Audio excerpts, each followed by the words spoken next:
wa umma. Unaweza kuwa unatembea barabarani, kuna mtu anakufuata kwa nyuma, anapata ule umoto uliotokana nao Faraga. Inakuwa sio poa kabisa. Noma sana.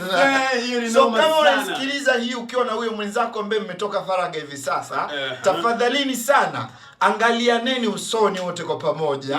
Alafu kama mna kiu, kata kiu yenu na Coca-Cola. Sema leo ndo nimejua.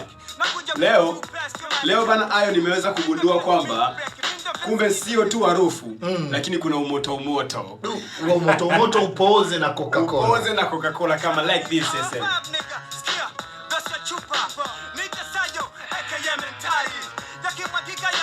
Zaidi sana naomba tuongee nao kwa mara ya mwisho na kuambia kitu hiki cha mwisho.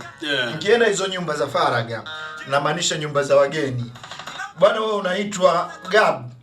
Naomba jiandike Gab. Sasa usimwandike Ayo. Unaenda kwenye nyumba za Faraga, unafika pale bize, naitwa Ayo Abdulaziz. Abdulaziz. Ayo Abdulaziz. Unakutana na majina hayaelekeani.